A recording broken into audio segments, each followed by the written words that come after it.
Assalamualaikum warahmatullahi wabarakatuh. Masih dengan aku Nadia Putri Angelia. Halo teman-teman semuanya, kemarin kan kita sudah belajar tentang kecerdasan emosional dalam bisnis. Nah, sekarang kita akan belajar lagi tentang kecerdasan spiritual dalam berbisnis. Nah, tanpa basa-basi, langsung aja ke materinya. Poin yang pertama yaitu tentang pengertian kecerdasan spiritual. Teman-teman tahu nggak sih pengertiannya dari kecerdasan spiritual? Kecerdasan spiritual bisa disebut juga dengan spiritual intelligence.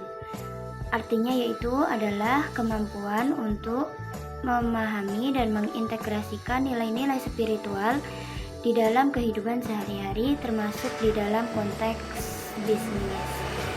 Ini tuh biasanya melibatkan pemahaman yang mendalam tentang makna hidup, tentang tujuan, dan nilai-nilai yang lebih tinggi yang dapat memandu tindakan keputusan. Poin yang kedua yaitu tentang manfaat kecerdasan spiritual di dalam bisnis.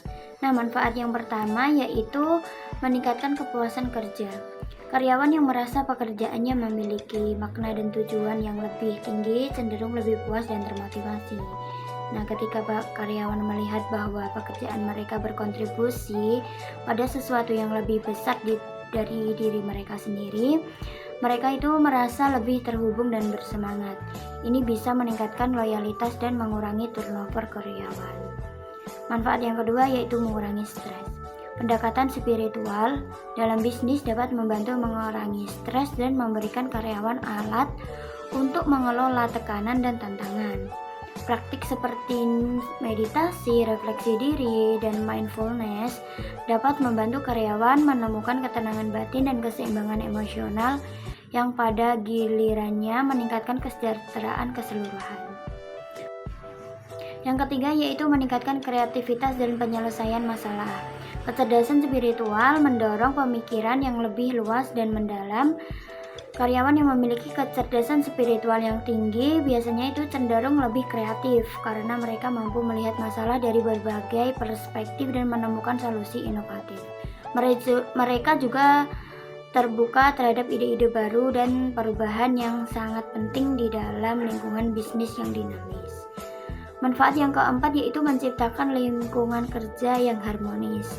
Nilai-nilai spiritual seperti kasih sayang, keadilan, dan pelayanan dapat menciptakan lingkungan kerja yang lebih harmonis dan kolaboratif. Ketika karyawan merasa dihargai dan diperlakukan dengan adil, mereka lebih cenderung bekerja sama dan mendukung satu sama lain.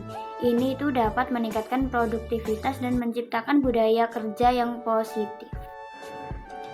Poin yang ketiga yaitu ciri-ciri seseorang memiliki kecerdasan spiritual. Ciri-ciri yang pertama yaitu fleksibilitas yang tinggi.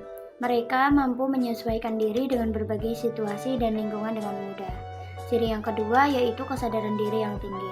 Mereka biasanya memiliki pemahaman yang mendalam tentang diri mereka sendiri, termasuk nilai-nilai, keyakinan, dan motivasi pribadi. Yang ketiga, ada kesadaran lingkungan yang tinggi. Mereka yang peduli terhadap lingkungan sekitar, termasuk manusia, hewan, dan alam. Ciri yang keempat yaitu berani menghadapi masalah. Mereka tidak takut menghadapi kesulitan dan mampu melihat masalah sebagai peluang untuk belajar dan berkembang. Yang kelima yaitu berpikir holistik. Mereka mampu melihat sesuatu secara menyeluruh dan sistematis, tidak hanya fokus pada bagian-bagian yang kecil, tetapi mereka juga fokus pada bagian-bagian yang besar. Nah, yang keenam ada empati dan kasih sayang. Mereka itu dapat menunjukkan rasa empati yang tinggi dan kasih sayang terhadap orang lain. Nah, ini biasanya sangat penting di dalam sebuah di dunia kerja. Yang ketujuh ada ketenangan batin. Mereka itu cenderung memiliki ketenangan batin dan mampu mengelola emosi dengan baik.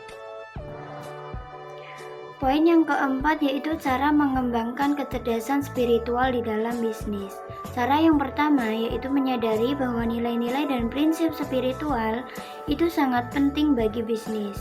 Cara yang kedua yaitu mengembangkan praktik meditasi energi, akses bioenergi, atau doa untuk mengembangkan kesadaran diri dan kecerdasan intuitif. Yang ketiga yaitu menciptakan lingkungan kerja yang mendukung keberagaman, inklusivitas, dan kesejahteraan karyawan. Yang keempat, memperhatikan etika dalam pengambilan keputusan bisnis dan mempertimbangkan dampaknya terhadap semua stakeholders. Yang kelima yaitu membangun kolaborasi yang saling menguntungkan dengan mitra bisnis dan komunitas. Yang keenam yaitu menerapkan praktik bisnis yang bertanggung jawab secara sosial, lingkungan, dan ekonomi. Selesai sudah materi yang dapat aku jelasin. Nah, kesimpulannya yaitu kecerdasan spiritual dalam bisnis bukan hanya tentang mencapai keuntungan finansial, tetapi juga tentang menciptakan makna keseimbangan, harmoni di dalam lingkungan kerja.